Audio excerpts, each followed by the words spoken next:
I appreciate Bird. Ah! You're so precious to me. You are precious. You are Ah! a lovely little emerald. Bye. Bye. There they go. Goodbye, Burb. Ah, having Vex on for this was perfect. Also, this Das Fest des Huhnes was so good. Oh.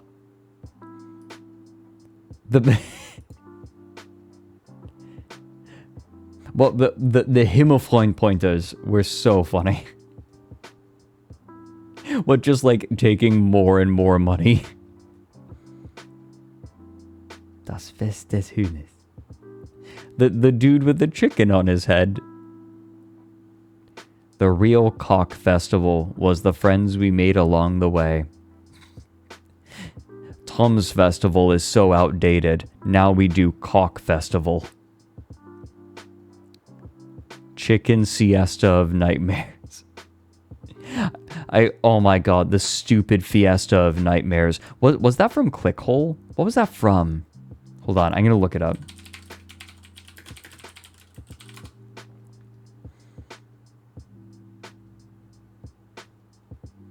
What was it from? I don't remember. Yeah, it was from one of the Click Ventures. Oh, what was it? Mischief Man? Oh no, it was the one where you become God's best friend. Fuck. Okay, you guys, that reminds me. Maybe, okay, so I was thinking about doing a Total Warhammer stream, but maybe next stream instead, we go on some Click Ventures. Yeah, you become friends with God, but God's a dick. And you, like, compete to become God's best friend. No, we will absolutely do a Click Venture stream. In the near future. We gotta.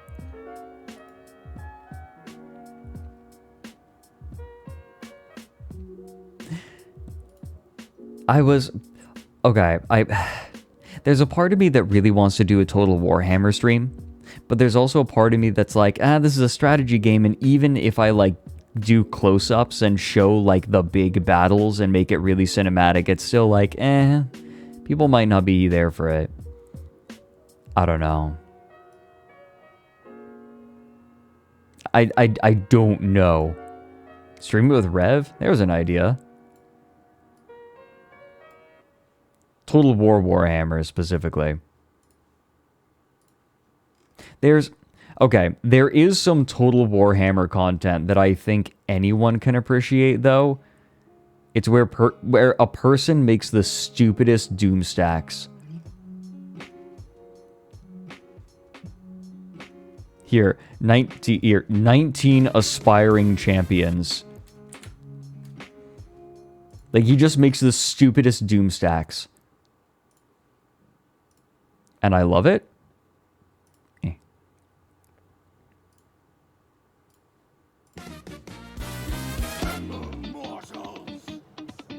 Just buffing them up like crazy. Like, they have Frenzy, they have Regeneration, they have Barrier.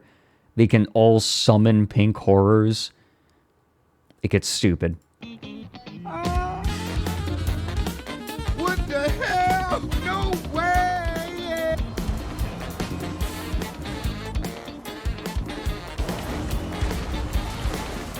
For making his way in here. Oh my goodness! He's fucking dead. His head is gone.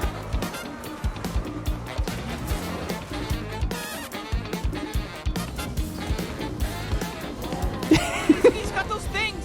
What do you call them? The cum gutters. Pretty gross. Oh yeah, they all have names. Actually invincible. Champion wannabes, abilities for days, aspiring gods, tank and DPS, aspiring champignons, aspiring chuggers, chaos simps, skull collectors, chaos waiting room gang, 99% armor, 1% brain. Buffed beyond reckoning. Tier 4 infantry. Tier 3 is the highest. 16 dread saurians. Not 28 speed. Little archaeons. Still worse than zombies. 19 exalted champions beta. Sigvald's lube carriers. Yeah, we can watch the cum gutters bit again. He's got those things. What do you call them? The cum gutters. Pretty gross. Morty gross.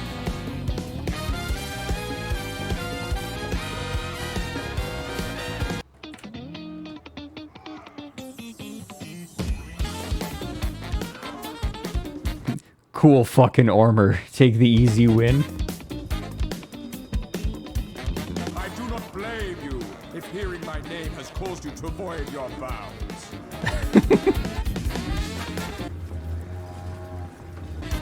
There he goes. Okay, you guys. So, Prince Sigvald is a weird-ass lord. Whenever he shows up in multiplayer games, it always turns out one way. See, Prince Sigvald is an unbelievably strong melee combatant, but he cannot get a mount, and so he always is just running around on foot, but he has perfect vigor, which means that he never tires. So, whenever you see a multiplayer game featuring Sigvald, it mostly consists of Sigvald just running after the enemy lord and the enemy lord running away. So just that run animation is most of what you see of Prince Sigvald.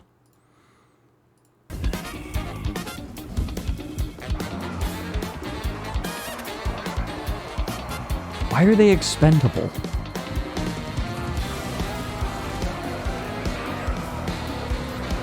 Catch you later, Spectral.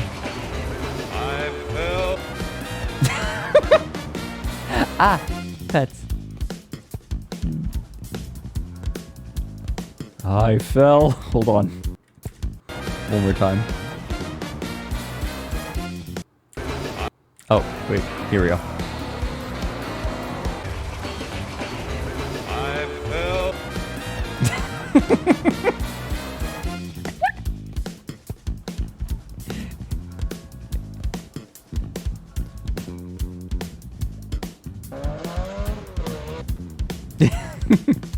Here we go.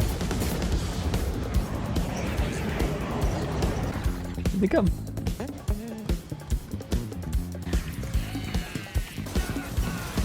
Get 'em, boys. What? They really didn't do much. Yeah, those are the pink horrors. There they go. But I cannot see, I'm legally blind.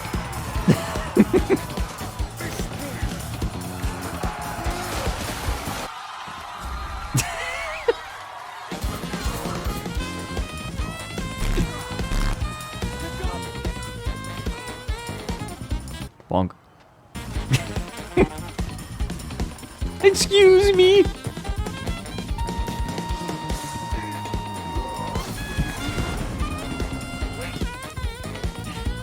Hot, steamy victory. No losses. The only reason that he doesn't take any losses is because all of the aspiring champions have regen. Like, they're just regenning health constantly.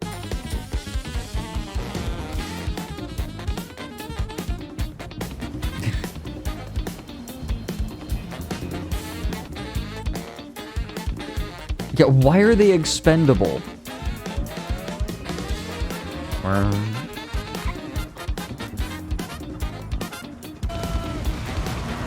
Was that Legend of Total War, by the way?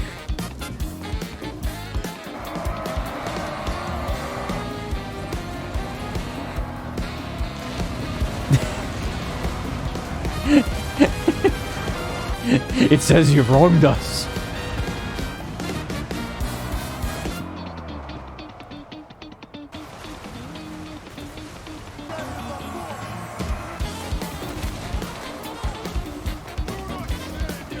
They're all just hanging out in the forest.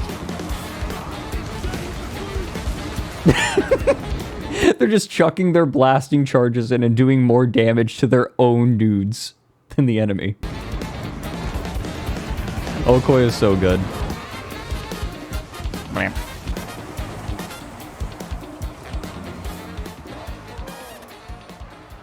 And there they go.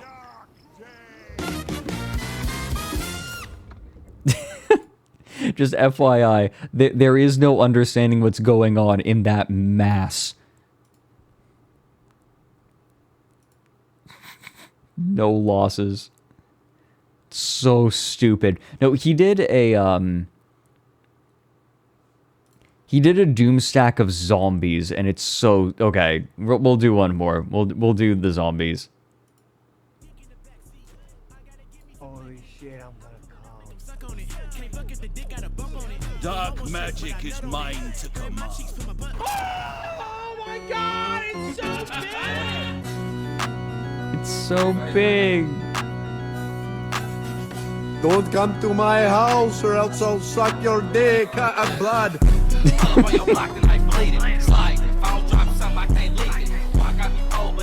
Zombies! Okay.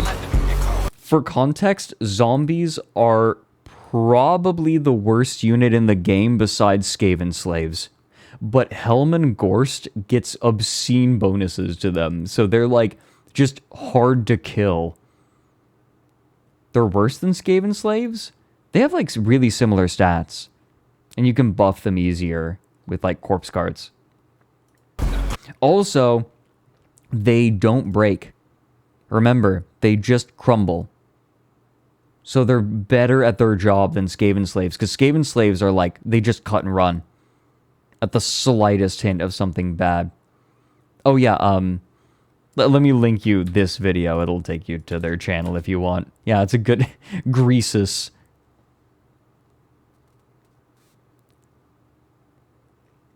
Oh, Mike, yeah, maybe I should make an archive of the shit I show.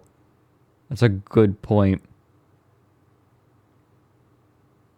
I will consider it. Got you covered.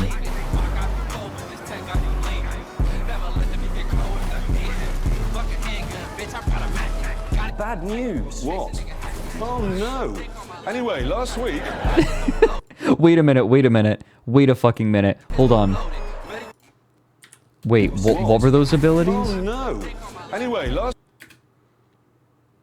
The healing cap is increased by 50% and 500% for zombies.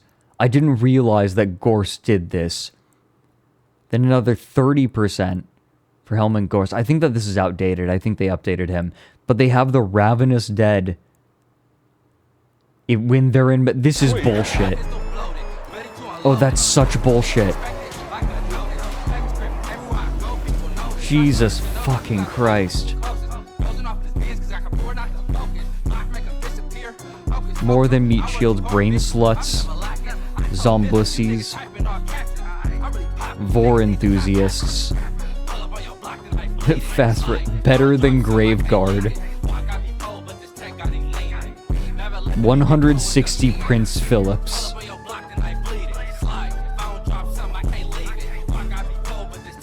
There was a glitch that made healing cap increasing abilities an order of magnitude more powerful than stated. Oh my fucking god.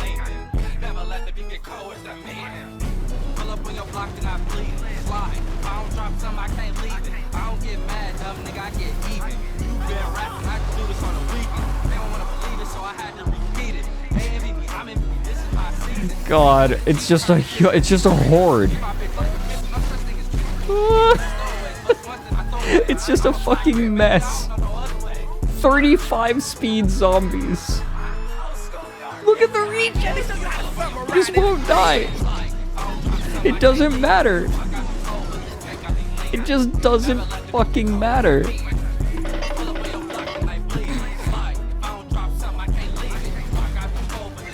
I think this was before they increased the weight of dudes, so it was easier to get through them. But even then, there are so many. Hey Legion, thanks for the 4 months. We actually just finished the movie for today, Das Fest des Huhnes. Sorry.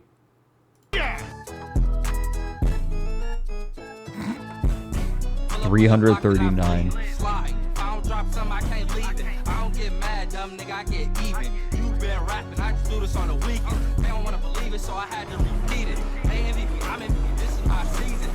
Plague Toad. Oh, those are Pox Riders. Okay, they might do something.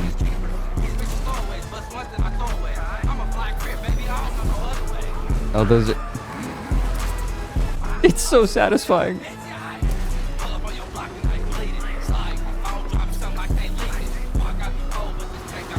Oh my god, it's the Mortis.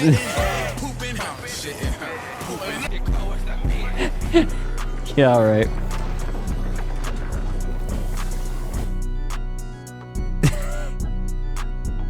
$12 losses.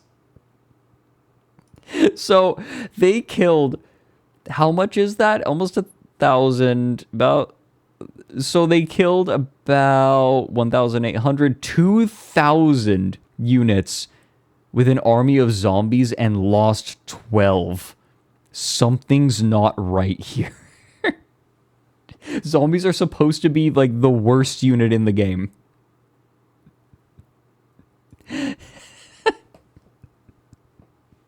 How? They will come when I call. They will come when he calls.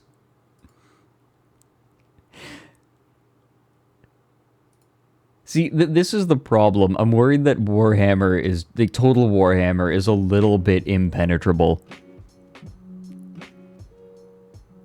I haven't played Stalker. Yeah, come. Shitting, pooping. They had the Mike Fred strat. Now, people watch Dwarf Fortress? Yeah. Okay, look. You know what? Let me show you what I had in mind for the end of the stream. Let's take a minute. Why don't we do that? I'm gonna launch the game. Excuse me. I'm gonna launch the game. And I'm gonna show you what I had in mind.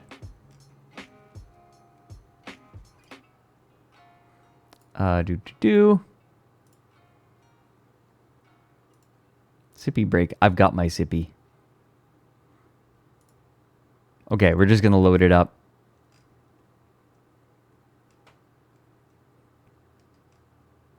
Don't worry about it. Where did my... Hold on.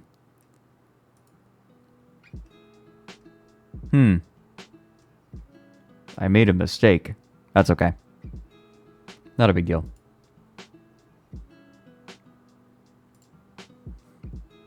Let me go ahead and add it. We'll do this. Let's see. Add a game capture. Yeah. It's more efficient, weirdly. Big window. Here we go. Oh god. Too big. Too big. And bring that down. Okay.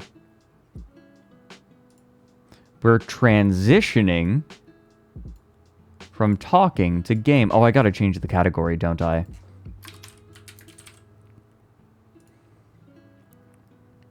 Okay. There we go. Chat. Okay, let me show you the idea I had.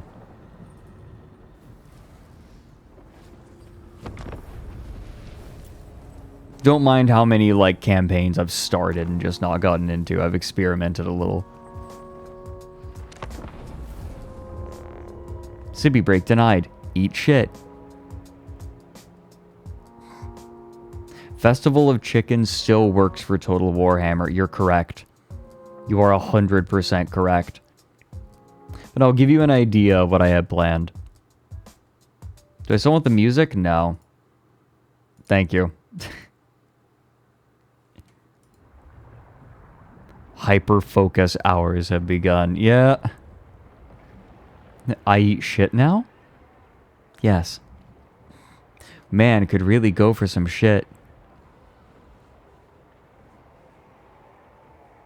Recruit a Lord of Change Doomstack and call it Festival of Chickens. This is the stupid fiesta of nightmares this time.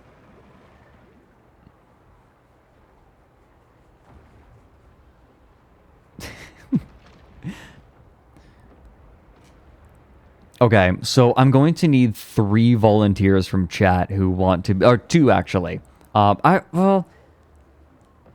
The Nurglings I had just as a test were I had Sheena, who is a friend, and then I had Starry Feathers as one of the Nurglings, one of the initial Nurglings.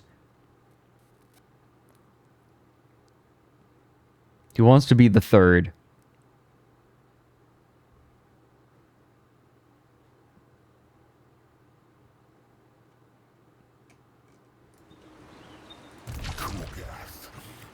Okay, let me show you. Okay, so we've got... I need to name these bitches. So, this is going to be Sheena. This is going to be... We should have Sheena on stream sometime. This is going to be... Starry Feathers. Go in and die for my honor. We're going to do GG Mars. There we go. Those are the 3. So, there's Kugath. I can't rename Kugath. But I have a Plague Ridden in the army, Andrew Tate. We need... Okay, so then I have Plague Bearers, and I need a fan base for them. Like, which fan base are we going to have? I was thinking... Hold on. They're called the Bro Fist Army, right? Like PewDiePie's.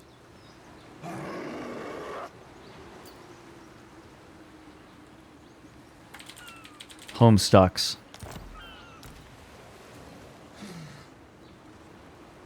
They're the Bro Army. The Bro Army. And then, okay, so here we have Andrew Tate, Homestucks, the Bro Army. Then we have Sheena, Starry Feathers, and GG Mars. Then for the Plague Toads are called Monka S. The Harpies are called a Flock of Seagulls. That's what I named them originally. And then the Plague Drones are Southwest Airlines. Okay. Do I get... I do get a channeling stance. Okay, yeah, we're going to do that. Okay. We're going to fight it. I'll show you guys what the idea I had. Okay, I need to put the sippy away. Gotta play. Oh, we need the super Hulocks. Okay, keep that in the back of our minds, guys.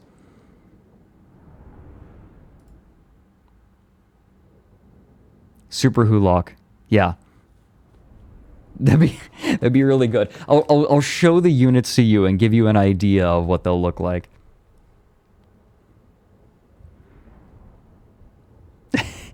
The flu... Oh my god. Okay, yeah. Some Plague Bearers we gotta call the Flusay Girls.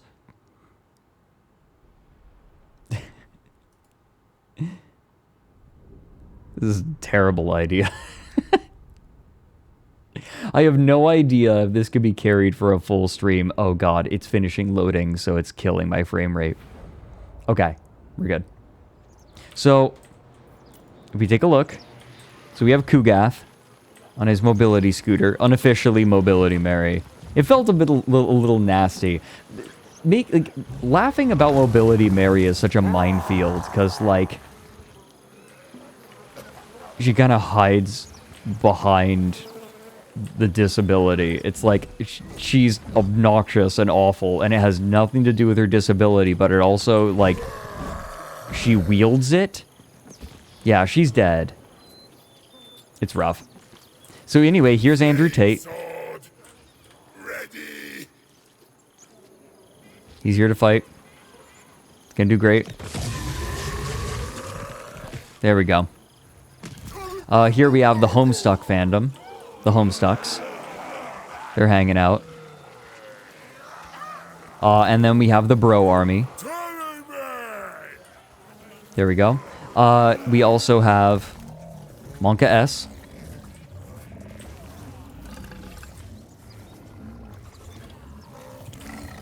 We have a flock of seagulls.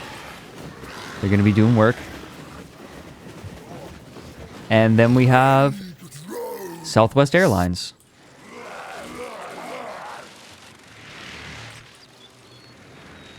They're going to have a great time. All right, we're going to set up. Oh, yeah, and then, rounding things out, here we have Sheena. Hey, little guys. We have Starry Feathers. And we've got Gigi Mars. Perfect.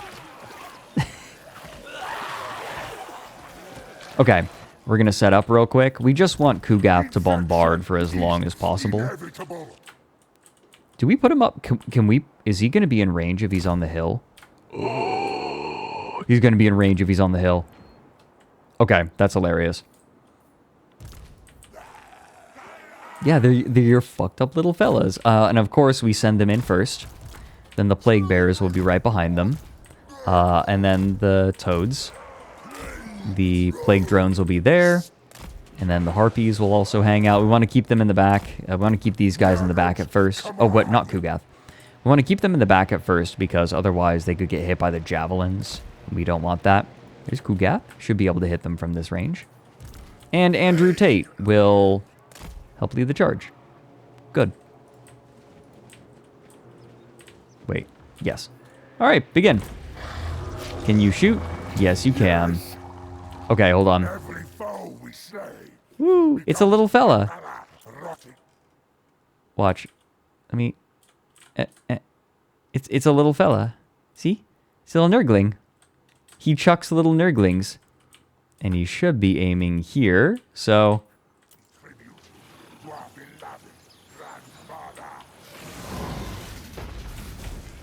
Wait, what did he shoot? Oh, he missed. Here they come. Wait for it.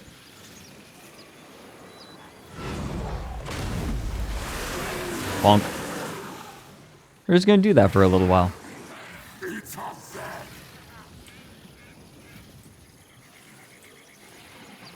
Make the map smaller. Bonk. Poor fella. We're making them stinky. Sniffer? Brap.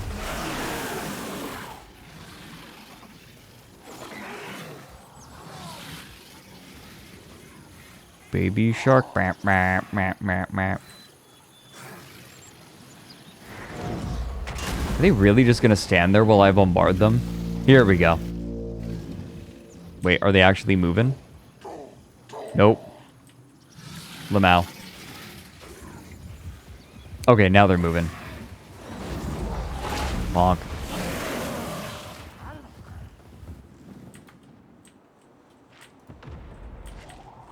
Keep shooting him. He's just having a good time. We should actually set up everyone a little bit better, I think.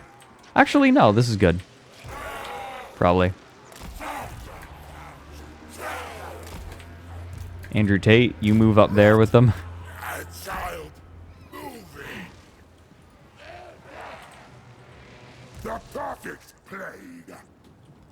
I think that we need to hit the warriors more now. Here they come. They're trying. Oh, they're gonna try. Oh, they're gonna try.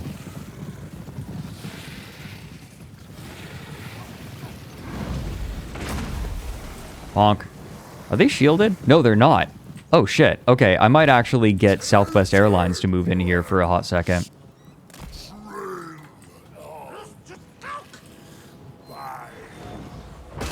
Honk. Oh, I want these plague drones to move. I don't want Southwest Airlines to, like, get hit by Kugath. Okay, here we go.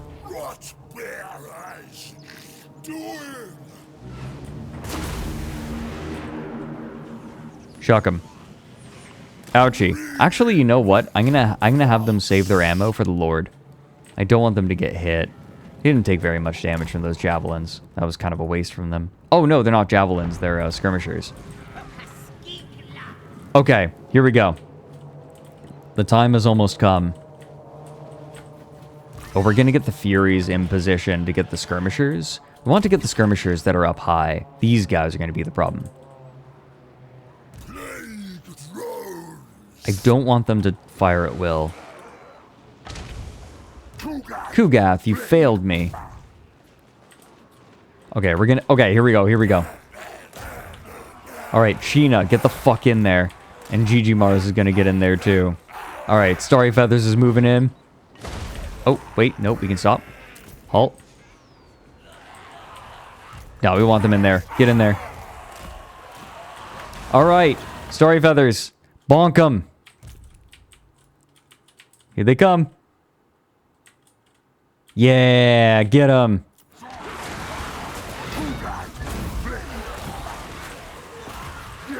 Hit my own Nurglings? Don't care. Get in there, Starry. Here we go, and they're going to get in there.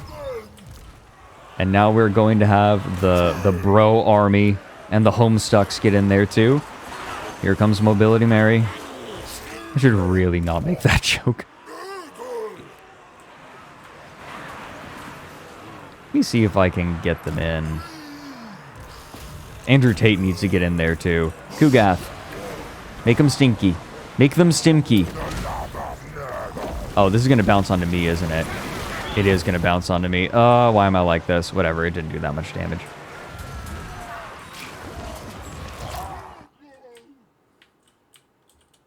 Excuse me? Oh, I ground up the little Nurgling.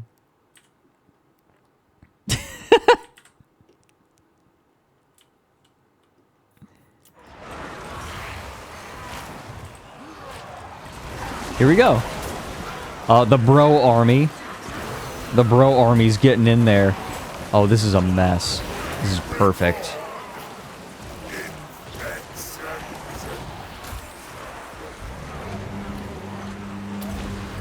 Get a stream of corruption, these boys. You see what I mean, though? It's a little bit incomprehensible. And now I want these guys to come around. The Harpies aren't doing anything. Oh, whoops, I forgot about Monka S. Oh, how foolish of me. Okay, the Harpies are going to come in on the skirmishers. No, shoot them. There we go. Shoot them, my boys. Well, throw. Oh no, you hit your buddy. What the fuck is wrong with you? Here we go. A flock of seagulls going to work. You see what I mean? Like, it's a funny bit. No, we're absolutely winning. We're crushing it. Andrew Tate needs to get in there.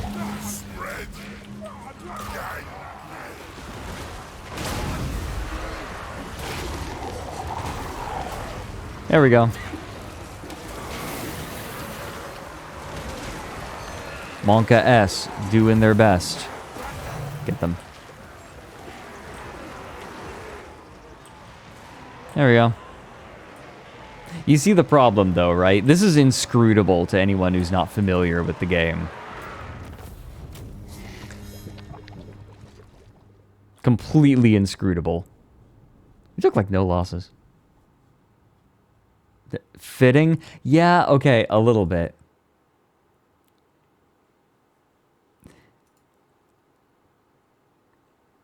You survived. Yeah. Don't worry. Like, if we keep doing this, that'll change.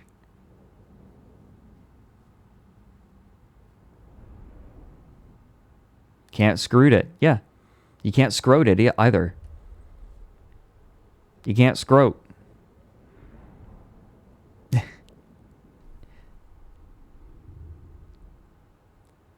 As somebody who knows nothing about the game, this is incomprehensible, but the names make it funny.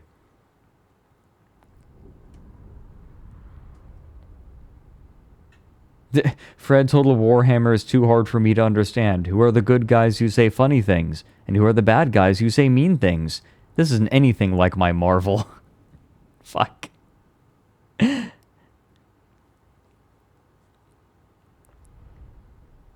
looks like that battle simulator game. Wait. Totally accurate battle simulator? Is it possible to name dudes in Totally Accurate Battle Simulator? Because if so, it would be so much fun to name them after chat members. Nobody's quipping. Hold on, let's see how everyone did. So Kugath did the majority of damage. The Homestucks actually did a fair bit. Wow! Okay, Sheena did really well. Starry Feathers did really well for a Nurgling. GG Mars did really well for a Nurgling.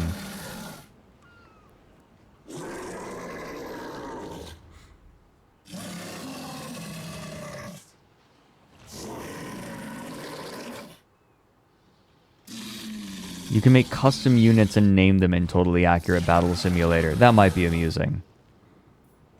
Oh,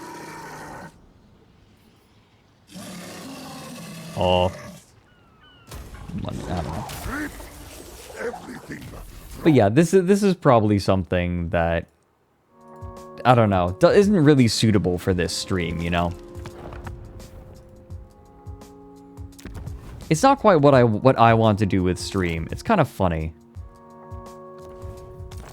Kind of funny, but like, I don't know if I could carry it for a whole stream. I'm not that funny. Bonus stream, I might do that. Either way, though, I think it is about time to close up shop. So, by the way, stream may not be happening here. I may be joining another person for an Among Us VR stream. Maybe. Not sure yet. If not, it'll happen here. Yeah. One way or the other. Among ye. Yes. You are funny in your own special way. I'm not very good at streaming games, though. This I know. Because I kind of get distracted. Like, I get focused on the game and I'm really bad at chat. I'm already bad at chat interaction. I have to focus entirely on it if I'm actually going to interact properly. And even then, Fred joins AOC and Markiplier. Yeah, alright. I just need the right kind of game. What kind of game would that be, though? Like, what kind of game would be good for the stream? I actually have no idea. Minecraft actually did work. That is true. That is true. Maybe it's crafting survival games. Maybe that's something I can do. No, see, Sunless Sea I'm going to get too into. I can't have a game that, like, I'm too into. Like, Minecraft, I can just kind of hang out. Bounce SMP, yeah, it was fun. That Which Faith Demands. Yeah, I know what you're talking about, Blind Archer. That was really good. Goodbye, Puma. Wandering Village is fun? Yeah. But again, like, I get too into it. The kinds of games I play are, like, strategy games. I thought about doing, like, a chess stream again. That'd be fun. Puma and I need that rematch. The Wandering Village streams were wholesome. It was comfy. They were really comfy. Dwarf Fort. Do people really want Dwarf Fortress? Is that what we're after? Again, like, I'm gonna get too into it.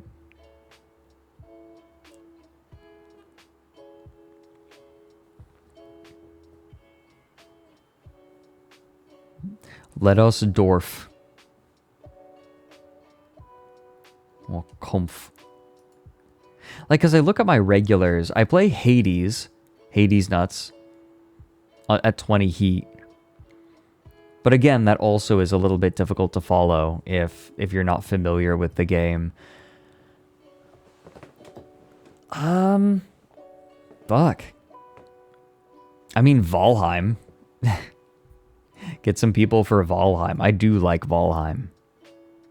That one's scrutable. Staple on a beard for dwarf streams. Okay, yeah.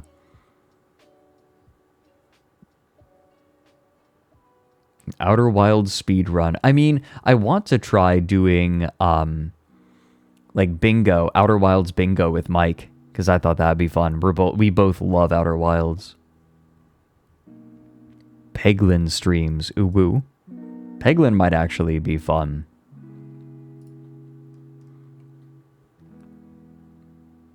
What games, like, I'm not a game streamer. Silverdorf, you don't know the game, we don't know the game. Excellent fun. Fair.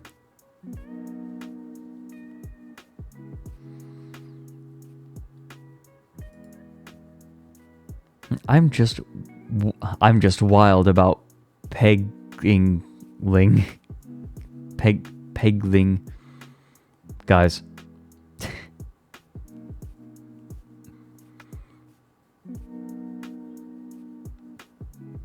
Yeah, Mary wants to introduce me to Final Fantasy. Oh, I'm still on the wrong category.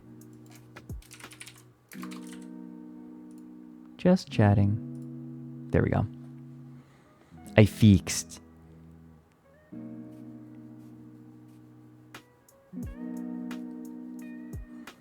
Become a cat boy. Nya. Nyan nyan pie and yum pie and nyan nyan nyan yum pie and yum.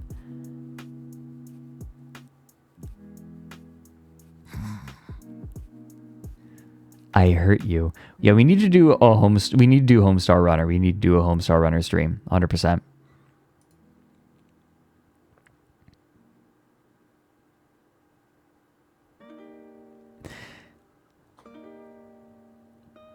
Oh my god, Vampire Survivors. How would you stream that? Yeah, the bitrate would just be terrible. What the fuck? Okay, you guys, one way or another, I think it's time to close up. But thank you all for joining. We're going to look at art. Highly recommend sticking around for the art. Just FYI. It's memes. It's memes. And pain.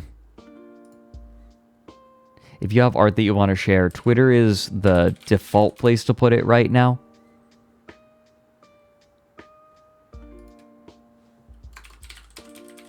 It's like Twitter probably won't be around much longer. Once the new video's done is probably when we will have the Boru.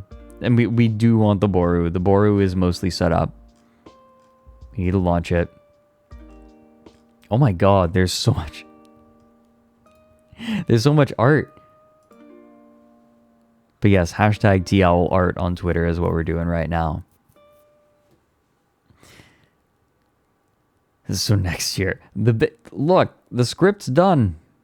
I'm recording the final narration for the new video. What do you want? So first off, we have some 3D models from Tobiko. Got some really strong, what is it? The Museum of Everything energy. I love the Vex. Oh my god, just the faces carved out. This is so cursed, and I appreciate it. The Museum of Anything Goes. That's what it was. I will not put that music on. I was considering putting that music on. I'm going to refrain.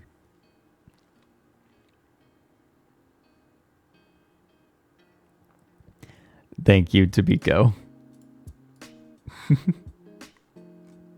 Oh god, JJ has a meme for okay, what is this? Oh.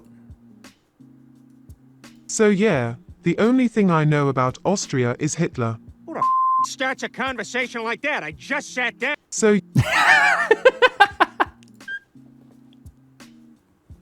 holy shit, that's accurate. Who the fuck starts a conversation like that? I just said. It is remarkable how many times Hitler gets brought up to Vex because they talk to so many people internationally. Who the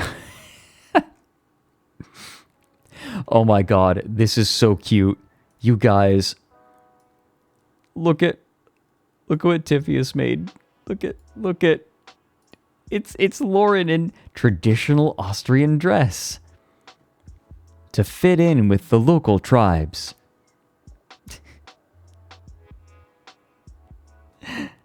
This is actually so cute. Oh my god. You know what? This makes me think it belongs, like, printed out on the wall. Oh my gosh, this is so cute. What the hell? Oh, the smile too. Oh, baby. Baby.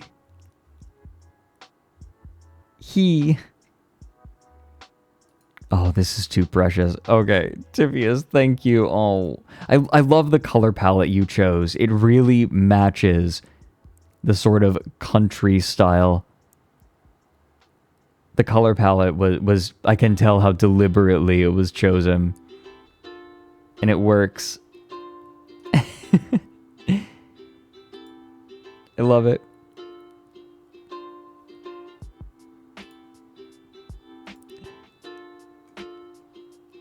Oh, we have a sketch page from Maya. From Moo Moo Muted. AKA Maya Bunny. Oh dear. We have... oh, we have angry Starry Feathers because... oh, what? It's just... look, it's Starry. Hee-hoo. There's Nyan Pyre. Yeah. Torturing Maya. Special boy. I'm a special owl. A special gamer.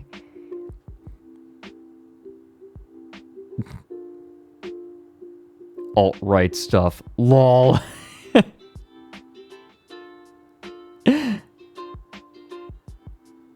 Oh my god. I'm turned on right now. Oh, there's a little Vex sitting on top of Loren head. Good. There's a terrified Austrian man.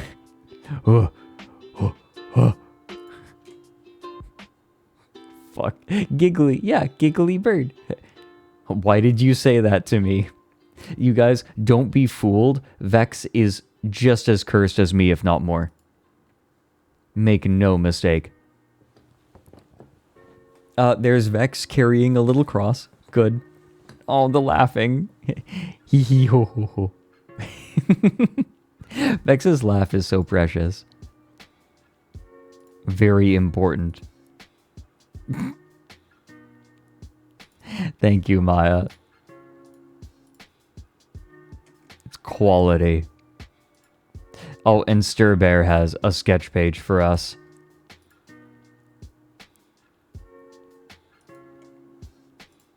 Here. Bonk. Zoomies. Zoom in, zoom out. Cock Festival. Yay! Don't talk about politics. It's more like... it's less that I don't want to talk about... It's less that I want to talk about politics, because I don't, but sometimes something funny happens, but it's related to politics, and I just don't want to... I don't want to get, like, sucked into it. Because you end up, like, it ends up spiraling out sometimes. You talk about anything related to politics. A wild Klemmschnitte. Oh. Oh. Nein. Doch. Oh. Cockhead streamer. Just put it on your head. And, that says the Bible. I want the funnies, not the debates. Yes. I want the political funnies. Hee-hoo. Hoo-ha.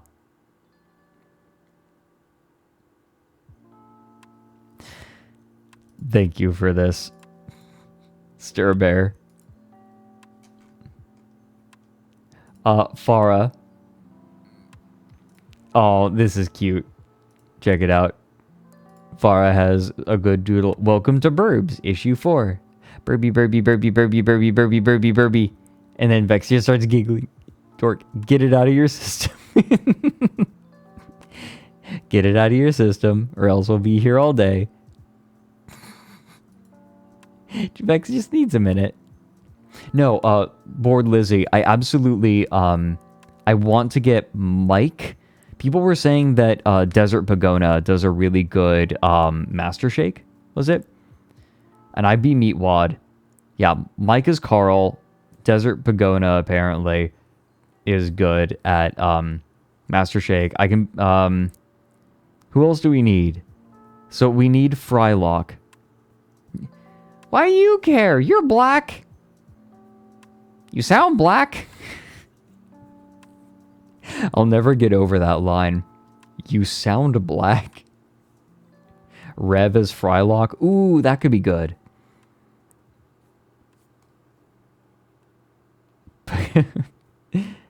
It's okay. It's okay. I need to talk to him about it directly. Farah, thank you for this. Chat was trying to get his attention. I just need to bother him. Need to poke him.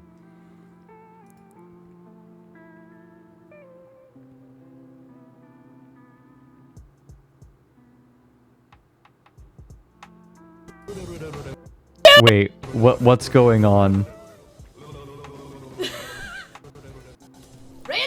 No. What? What?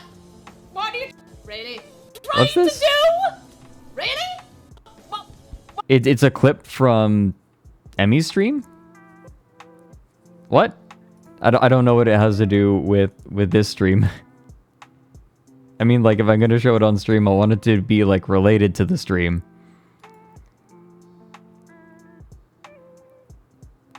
I'm just confused about like the pertinence. That's all.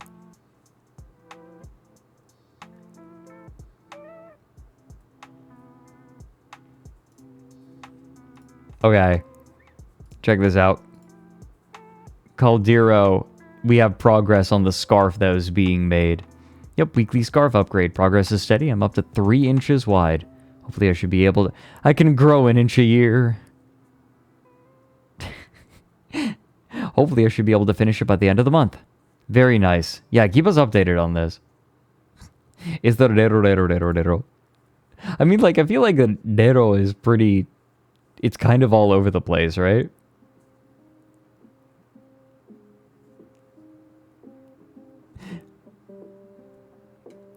No, this is good. Grow an inch a year.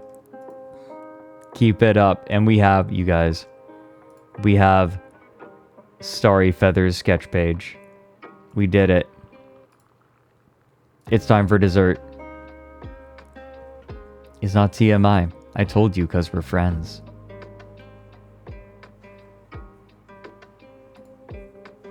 We have... Yeah. Starry Feathers as the lonely wizard. Stimulation. Oh, Starry Feathers wants stimulation. Is that so? Is that so? There's Mia's corn. Side effects may include choking, I guess. I identify as funny. My pronouns are he, who. Yes. Nyanpire, there's... Oh, yeah, shipping. I'm forgetting his name. Dero. And Nyanpire. There's the Nyanmire, full of zombie cats. There's a lonely egg. Surprise, it's a crypto stream! Burby. And then Vex getting... Oh, Vex is so precious. You drew Vex so cute. Oh. Baby Burby. Baby Burby. Science cannot explain this. There's Jesus. Was it? Is that? Wait, it's yeah, Squeezy Jeezy. Motherfucker. Oh, Freiherr, thank you for reminding me. You sound cute. Ah, the tiny eyes are a mood. Oh, pet the bird. Ah. Vex makes the best sounds. Oh, and we have bird on head. Energized, fully charged, full of success. Bird on head. Is this a continuation of the wolf on head? Could you put a wolf job up there? And there is me breaking in Nady's TV. Come. Yay. Yay. And science cannot explain this. And look, Starry Nurgling. It's Starry as a Nurgling. Wow.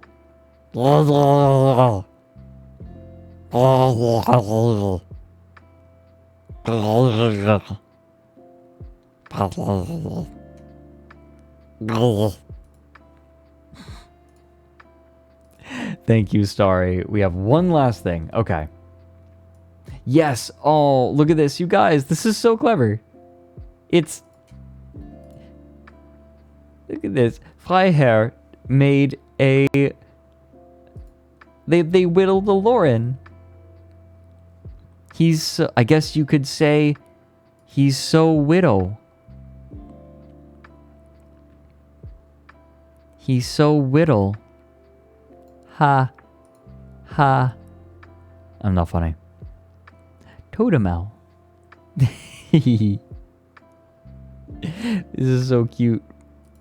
Thank you. Oh, thank you for sharing this. Ha. Everyone, thank you for joining. I'm so glad that we got to watch Das Fest des Hundes together. We are going to find a raid target to bother. Stick around if you so choose. Let's figure out who we bother him. Cinder Collie's playing Outer Wilds. Okay, no, we gotta. Everyone, thank you for joining. If I am not on my stream, I will be on Feathered Flint's stream. So hold on. This should be correct. Yes. If I'm not here on Saturday, I am over on Feathered Flint stream. So if you want to see, if you want to make sure, give him a follow. If you're subbed, you can join the Discord server. You should be able to look into connections, and you'll get an announcement for that too. Maybe. I don't know for sure if I'm doing it, but I mean, give Flint a follow anyway. They're good. Hey. It's been a pleasure. I will see you all soon, one way or another. Please... Oh, we need a raid message for Cinder Collie. What is our raid message for Cinder Collie going to be? Oh yeah, we were gonna say 1% covered in burns. And then, like, if you have it, TL flirt. So hold on.